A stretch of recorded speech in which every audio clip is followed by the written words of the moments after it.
Bom dia a todos. Nós, nesse mês de janeiro, temos algumas aulas especiais que são dadas aqui, nesse espaço do nosso templo, até que o ano letivo, especificamente, comece.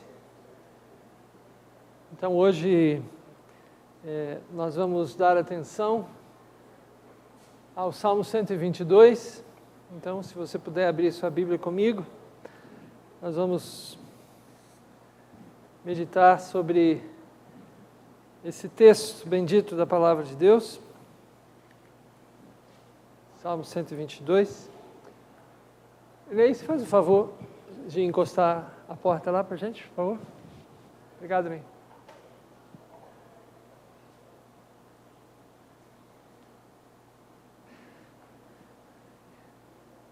A leitura do texto nos diz assim: alegrei-me quando me disseram, vamos à casa do Senhor.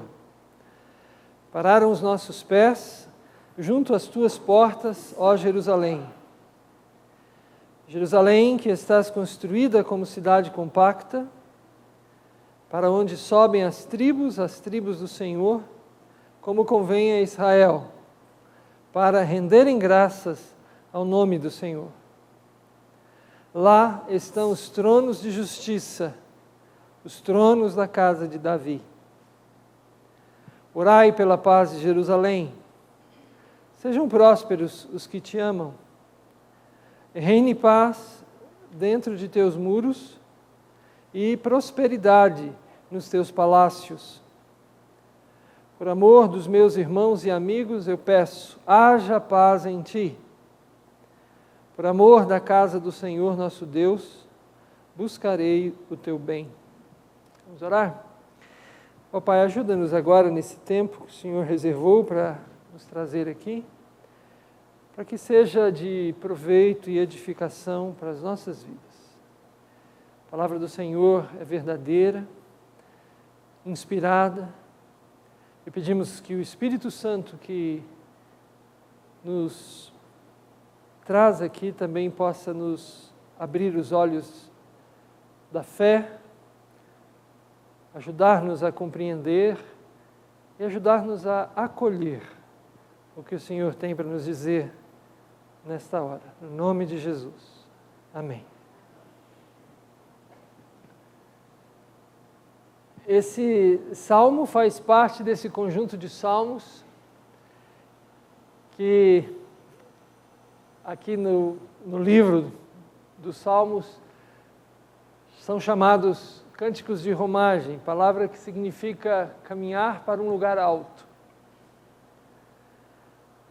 No Salmo 120, a gente aprende que essa caminhada pode começar em angústia. Na minha angústia, diz o salmista, que é o primeiro salmo que começa essa pequena coletânea de salmos, que vai até o 134. Nessa caminhada a gente pode não só estar angustiado, mas a gente pode também se assustar, que é o Salmo 121. Eleva os meus olhos para os montes, de onde me virá o socorro. A gente fica assustado, apreensivo nessa caminhada. Mas essa caminhada também é alegria. A angústia e o susto não excluem a alegria. Alegrei-me quando me disseram, vamos à casa do Senhor. Então essa alegria que nos faz enfrentar às vezes a angústia, o medo, a dúvida. E o Salmo 122 nos ajuda, então, a encontrar a alegria de caminhar na direção que Deus nos aponta, aonde Deus nos diz para ir. A casa do Senhor. Muito embora a casa do Senhor ainda não estivesse construída, o templo ainda não estivesse construído nessa época, na época de Davi, mas a intenção de construí-lo na cidade de Jerusalém já existia.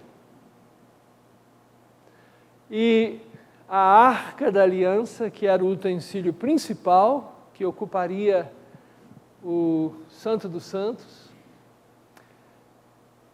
também existia.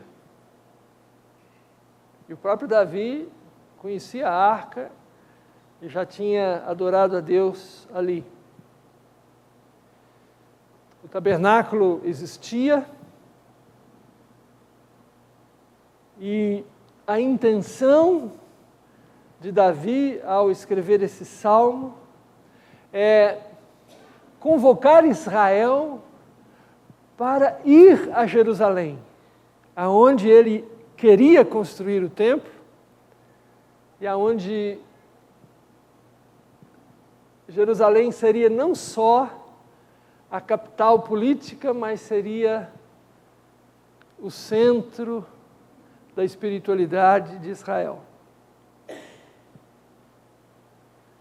Então, por isso, ele olha para Jerusalém e vê isso, o lugar do encontro com Deus, lugar onde nós vamos ter uma percepção concreta de quem Deus é e do que Ele quer. Pararam os nossos pés junto às tuas portas, ó Jerusalém. Jerusalém é uma cidade antiga. Antes de chamar-se Jerusalém, ela se chamava Jebus. E era a principal cidade de um povo conhecido como Jebuseus. Segundo os especialistas em Antigo Testamento, de lá foi que veio Melquisedeque, aquele que foi encontrar Abraão, quando Abraão voltava de uma guerra contra os reis do Oriente. Porque ele era conhecido como o Rei da Paz. E porque o próprio nome dele significava isso, Melech Tzaddik, Melquisedeque em nosso português. E os estudiosos pensam que ele era um sacerdote e um rei aqui nessa cidade. Mas Davi conquistou essa cidade, porque essa cidade era uma cidade estratégica na Judéia. Ela ficava num lugar alto, e Davi conquistou a cidade e transformou essa cidade na cidade dele. Por isso é que essa cidade também é conhecida como a cidade de Davi, aqui no Antigo Testamento. E ele fortificou essa cidade, ele estruturou para ser uma cidade referência, não só para Israel, mas para todos os povos. Tanto é que quando você lê o livro dos Salmos, há um convite para que os povos venham a Jerusalém. Porque em Jerusalém os povos encontrarão o Senhor. Encontrarão a Deus. E quando nós estudamos o Antigo Testamento e estudamos o Antigo Testamento em harmonia com o Novo Testamento, nós rapidamente compreendemos que Jerusalém é uma figura da igreja. Não é a primeira figura usada, mas é uma das figuras que Deus resolveu usar para nos falar sobre a igreja.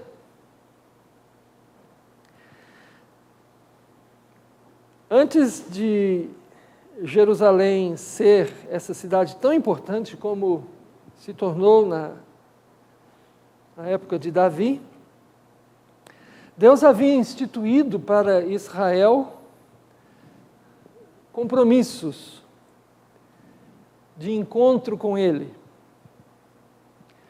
E esses compromissos que Deus instituiu para Israel foram chamados de festas.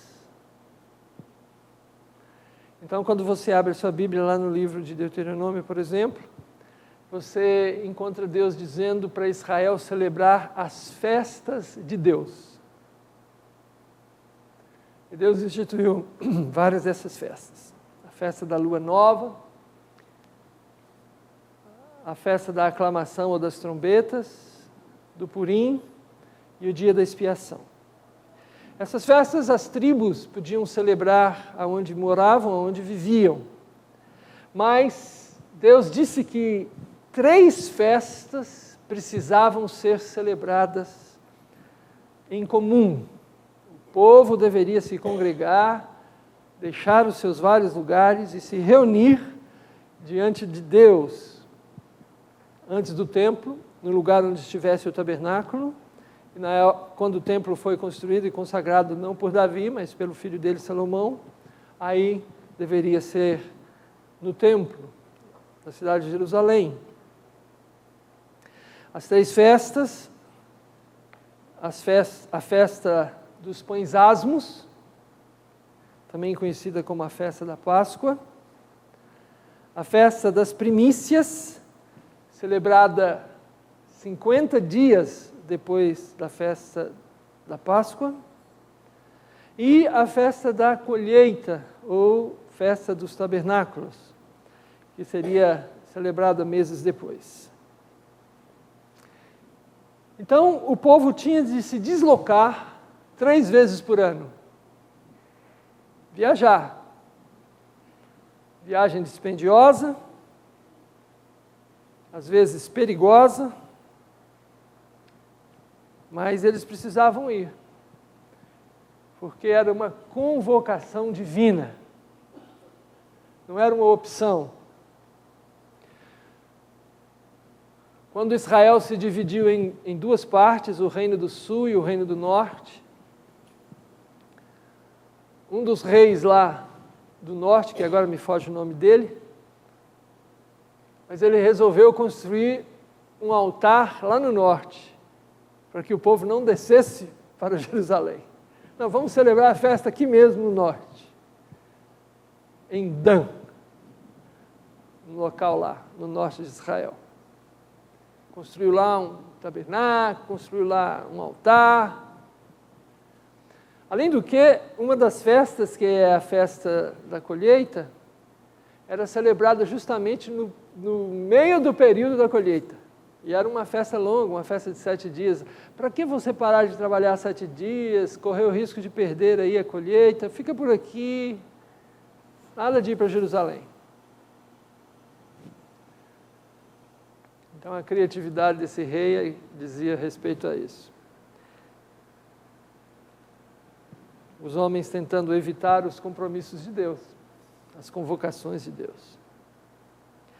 Então as festas de Israel eram oportunidades, eram convocações de Deus, para que o povo reorientasse as suas prioridades, segundo os valores de Deus. Então eles deveriam celebrar essas festas. Quando Davi, então, ungido pelo profeta Samuel, depois de passar um tempo em suas lutas, em meio às dificuldades que ele enfrentou, ele, por fim, assume o governo de Israel. Uma das suas primeiras providências foi conquistar essa cidade e tornar essa cidade a maior referência para o seu povo, para a sua nação. Até a época de Davi, Israel era um conglomerado de tribos, não era uma nação em si, era um conglomerado de tribos. O rei Saul tentou unificar essas tribos, fez alguma coisa, mas não conseguiu fazer o que era necessário. Mas Davi conseguiu. Davi conseguiu unificar as 12 tribos e transformar aquele conglomerado numa nação. Ele unificou pela sua liderança. E aqui nesse salmo, que é uma convocação para ir ao encontro de Deus, para escalar o monte de Deus, nós encontramos algumas realidades que eu acredito que o Novo Testamento confirma. Os benefícios de ir à casa do Senhor, de pertencer à casa de Deus, à sua igreja. Então, o Salmo 122 antecipa o que o Novo Testamento vai tornar explícito e bem claro.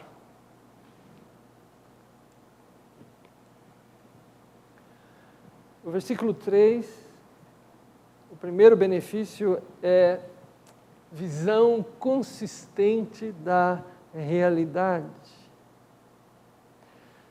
Jerusalém, que estás construída como cidade compacta. Essa palavra compacta, no seu original, na língua hebraica, também pode ser traduzida como firme ou firmemente estabelecida.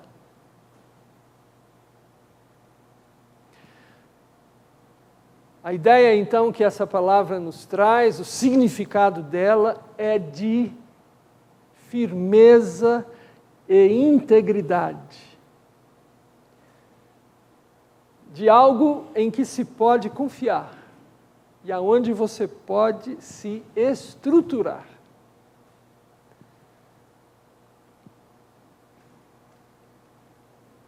Essa visão consistente da realidade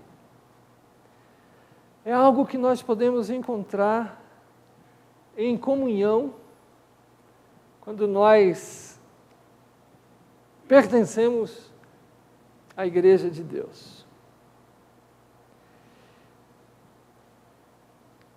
Nós vivemos num mundo de muitas alternâncias, muitas instabilidades. E nós podemos perceber isso na nossa vida pessoal, também ao olhar ao nosso redor. Nós percebemos que nós carecemos dessa estrutura, porque a falta dessa estrutura é real. Mas quando nós, pertencendo ao povo de Deus, vamos na direção que Deus nos aponta, e fazemos isso em comunhão com outros, nós encontramos essa firmeza e essa consistência que apenas os que caminham dessa maneira, orientados por Deus, podem encontrar. As perguntas fundamentais da existência humana: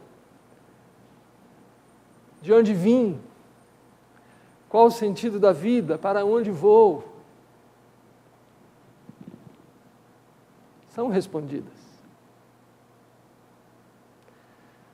Quando nós olhamos para Deus e ouvimos o que Deus nos diz, essas perguntas encontram respostas. Respostas consistentes o suficiente para nós estruturarmos a nossa vida.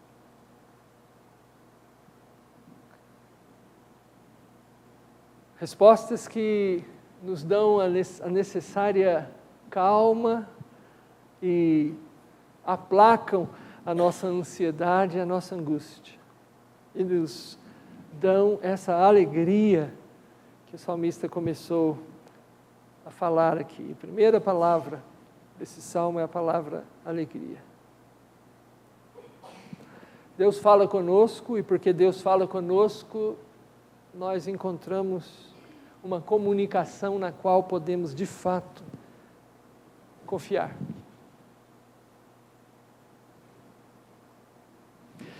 Por isso, no Novo Testamento, nós lemos: habite ricamente em vós a palavra de Cristo.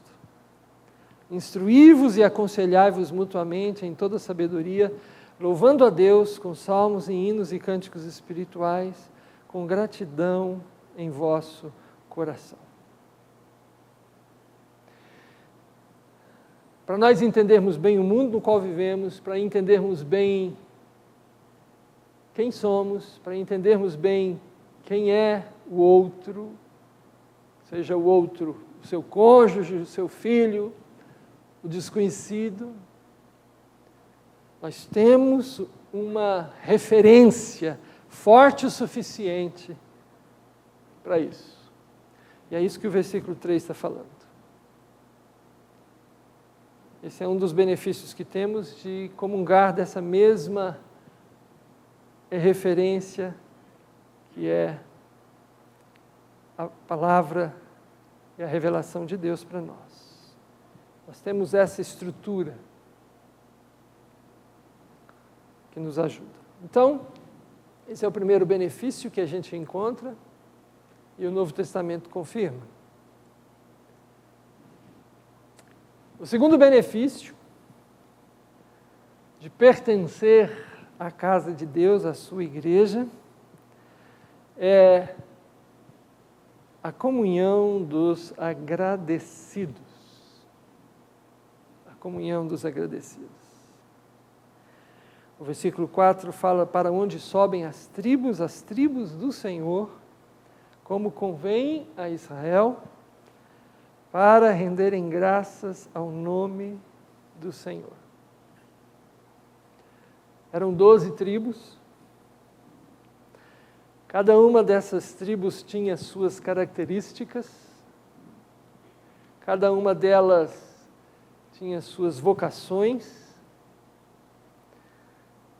Eram famílias que compunham uma nação, Israel. Eram pessoas que tinham as suas peculiaridades, diferentes umas das outras, mas mesmo assim estavam unificadas como povo do Senhor, tribos do Senhor, como convém à nação de Israel. As nossas diferenças são uma realidade inequívoca, inegável. Deus fez pessoas diferentes. E nós estamos unidos por características próprias que nos unem, mas ao mesmo tempo nós temos as nossas características únicas e singulares, como pessoas particulares. Mas estamos unidos porque o amor e a graça de Deus que nos encontraram nos salvou. E agora pessoas distintas e diferentes estão unidas porque estão agradecidas.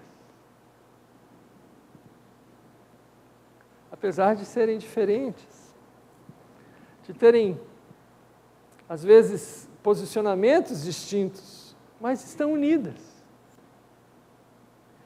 E o Novo Testamento deixa isso claro.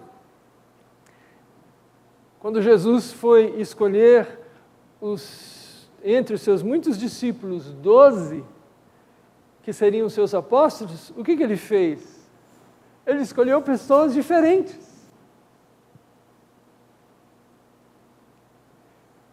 Pessoas que tinham características diferentes. E algumas de muita diferença. Ele escolheu Mateus, ou Levi, que era um coletor de impostos, e escolheu também Judas o Zelote, que era um homem que não queria pagar imposto, jamais. Era contra o pagamento de impostos para os romanos.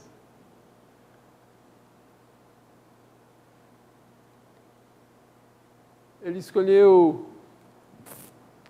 homens como André, como Filipe, que aparentemente tinham uma cultura um pouco maior, porque quando os gregos quiseram falar com Jesus, o canal que eles usaram, a pessoa que eles usaram, foi André, porque provavelmente falava a língua dele. Mas ele escolheu também homens rústicos, homens acostumados às intempéries da natureza, como os pescadores.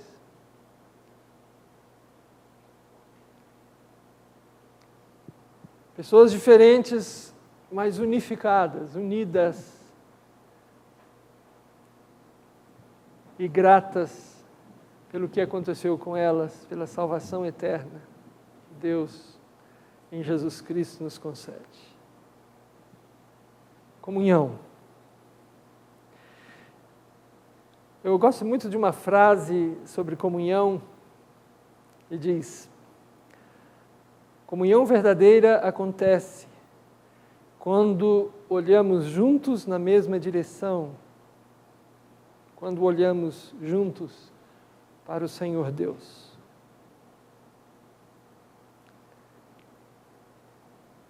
É essa característica que forma a igreja, que novamente é uma maneira de Deus nos beneficiar, de Deus nos abençoar, que nós estamos subindo juntos à presença de Deus, apesar das nossas características pessoais, mas estamos juntos, subindo juntos, indo juntos. Quando você tem a oportunidade de conhecer irmãos que adoram a Deus, por exemplo, com características diferentes das nossas, mas adoram o mesmo Deus.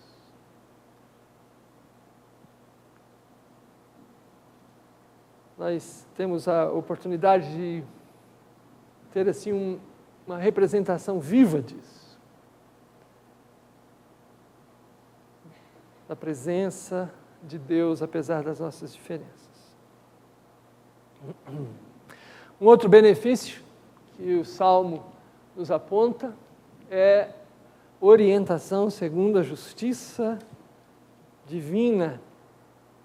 O versículo 5 fala: lá estão os tronos de justiça, os tronos da casa de Davi.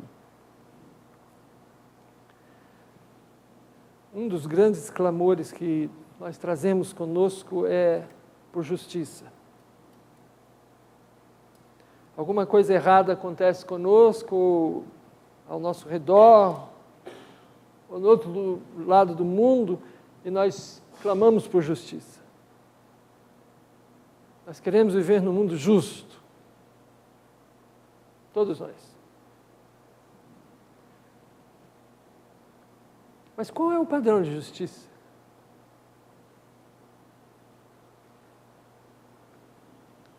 O que é justo para mim seria também justo para o outro?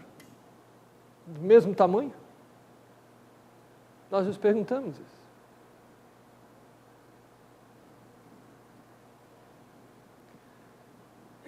Mas quando nós recebemos a orientação que vem de Deus, nós temos um referencial de justiça que extrapola as nossas ideias pessoais sobre justiça, mas é uma ideia que vem de Deus. Um Deus justo, perfeitamente justo. Portanto, quando Ele estabelece a justiça, ela é estabelecida de maneira equânime. É boa para todo mundo. É válida para todo mundo. Não há benefícios injustos, mas ela é equânime.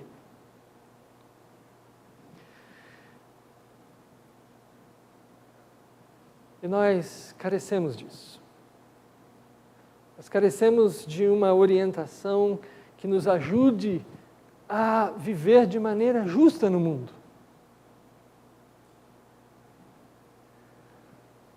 Jesus Cristo ensinou sobre isso, mostrou isso.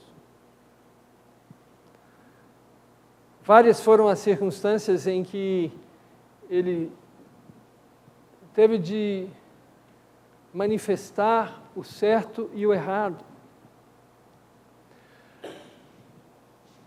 E Jesus Cristo demonstrou a justiça de Deus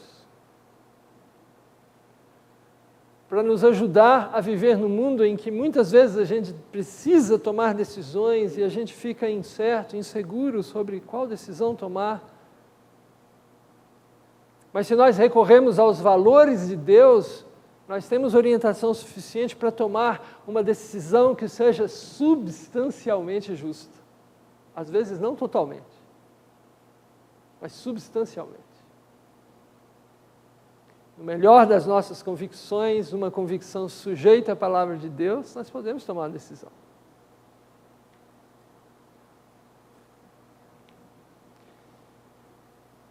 Então, conhecer a justiça de Deus, receber a orientação dessa justiça, nos ajuda a viver no mundo de injustiças. Nos ajuda. E nos ajuda a tomar as nossas decisões em nível pessoal, em nível profissional e em nível comunitário e nacional.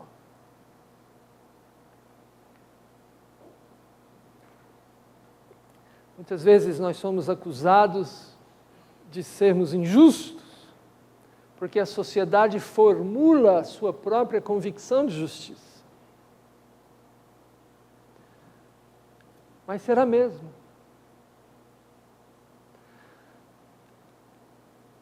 Qualquer pessoa hoje que não viva no ritmo das convicções sociais sofre. Paga um alto preço. Mas o nosso senso do que é certo, do que é errado, do que convém ou não convém, não vem do senso comum da sociedade, que pode acertar ou pode errar. O nosso sentido de justiça para viver vem do que Deus nos oferece, do que Deus nos fala.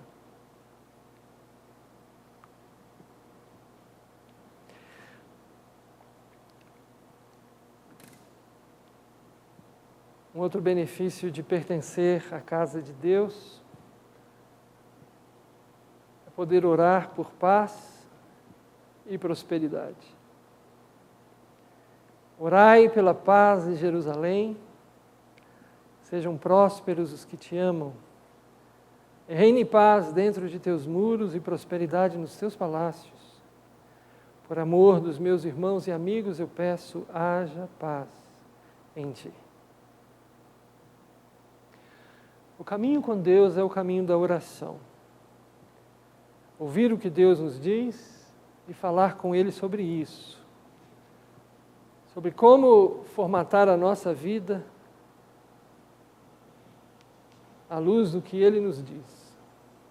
Como reorientar os nossos pensamentos e sentimentos à luz do que Ele nos fala. Por isso, a igreja é espaço de oração. E, olhando esse Salmo 122, nós encontramos aqui a oração como uma referência fundamental para a nossa vida. O salmista nos diz que Deus quer estar conosco, vinculado a nós. E esse vínculo da parte dele é um vínculo que não se quebra, que é vivo e perene. É um vínculo de paz e é um vínculo que visa a prosperidade, que visa o nosso bem. Oração por paz e prosperidade é uma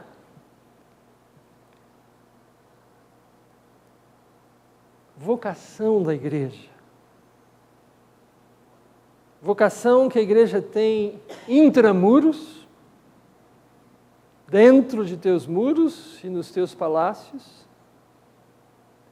Mas é uma vocação também que a igreja tem extramuros, como o Novo Testamento vai nos deixar claro,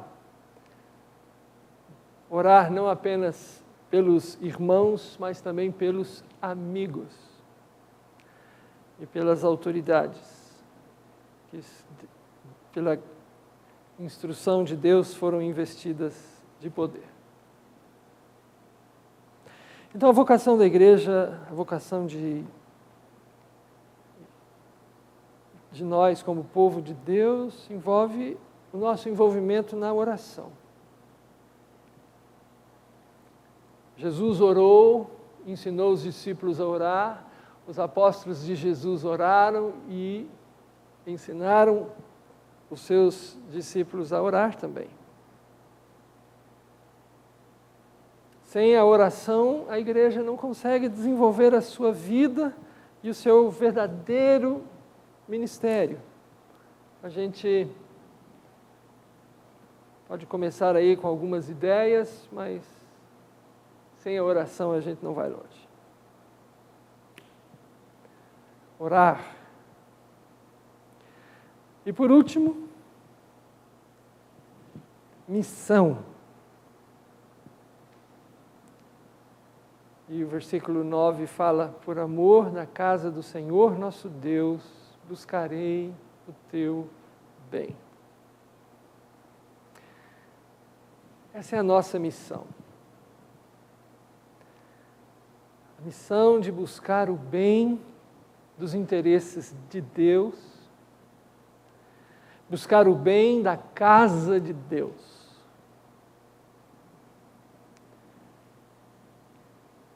Não de cuidar dos nossos interesses, mas dos interesses de Deus. E Jesus Cristo deixou isso muito claro. Quando os discípulos pediram que ele os ensinasse a orar, Jesus ensinou os discípulos a orar, buscar o Deus, Pai Nosso, um Deus que reina e que governa, que pode todas as coisas, está acima de tudo, cujo nome é santo, cujo reino tem os valores melhores.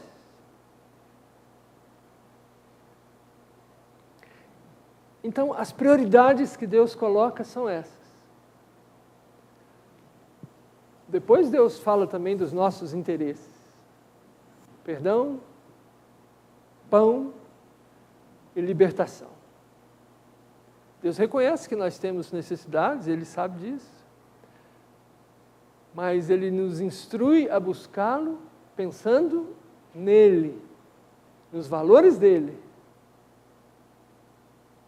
Porque uma vez que nós compreendemos isso, nós vamos compreender as nossas necessidades essenciais. Perdão, pão e libertação.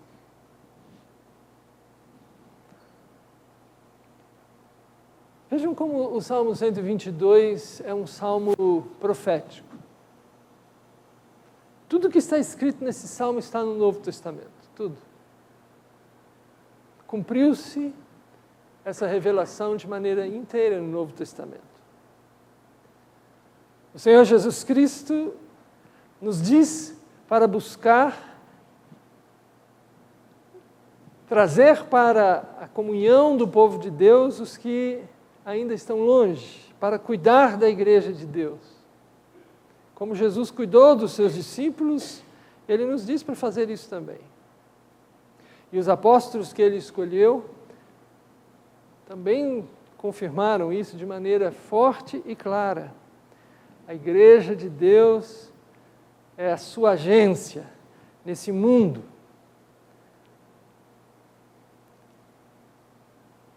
Contudo, há uma diferença em um aspecto da missão. Se no Antigo Testamento, especialmente no livro dos Salmos, nós encontramos os povos sendo convidados a vir a Jerusalém para conhecer a Deus, Jesus Cristo inverteu esse movimento. Jesus Cristo disse: ide, de Jerusalém. E sereis minhas testemunhas em Jerusalém, Judéia, Samaria e até os confins da terra. Porque Jerusalém cumpriu o seu papel profético. Totalmente.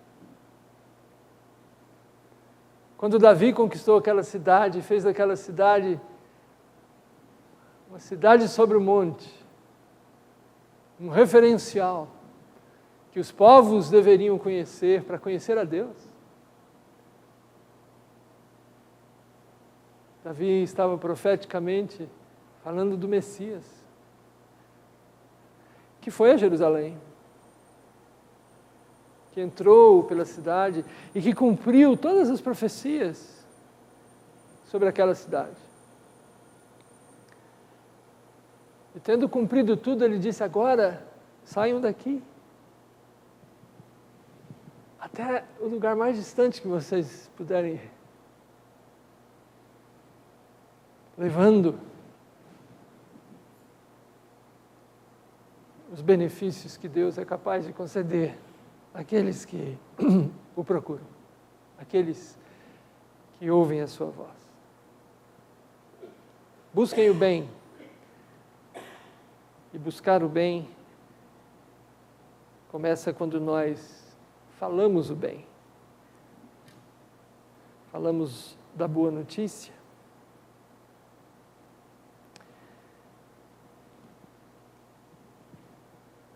Alegrei-me quando me disseram: vamos à casa do Senhor.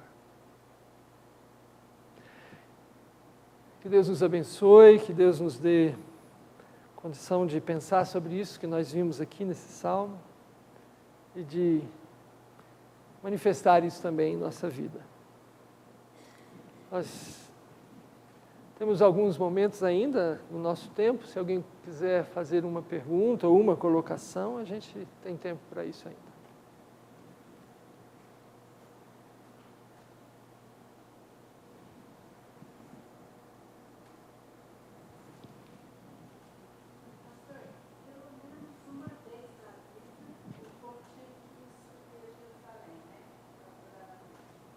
Não, no caso de Israel, não. Não, 3 vezes por ano. Uma vez para a vida, o muçulmano tem que ir a Meca. No caso de Israel, o povo era convocado a ir a Jerusalém obrigatoriamente 3 vezes por ano. E aquele que não podia de jeito nenhum, E não ia, né? mas como que ficava a situação dele? Bom, Porque Deus parece que era firme,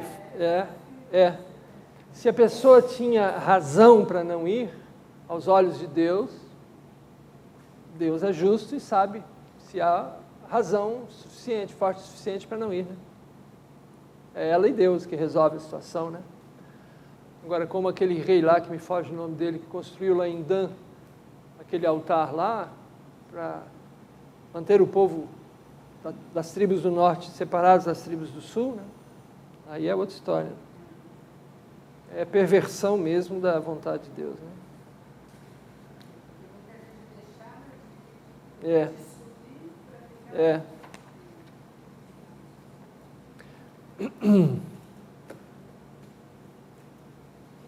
Essa foi uma maneira didática, né, que Deus usou para manter o povo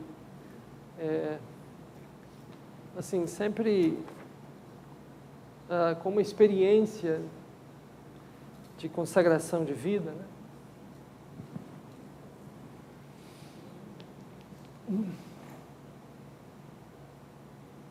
Então vamos orar para encerrar? Senhor, nós te damos graças por esse domingo, primeiro do ano, e que o Senhor aqui nos traz para juntos abrirmos a Tua Palavra e termos a oportunidade de receber a instrução que vem do Senhor. Ajuda-nos a entender, ó Deus, a Tua vontade e dá-nos alegria genuína, verdadeira. Essa alegria que o Espírito Santo do Senhor nos entrega para nós caminharmos na direção do Senhor. Ajuda-nos, ó Deus, a entender a nossa missão e o privilégio que o Senhor dá a cada um de nós de estar nela, com gratidão, com alegria, com testemunho. Isso tudo nós oramos no nome do Senhor Jesus. Amém. Bom domingo para todos.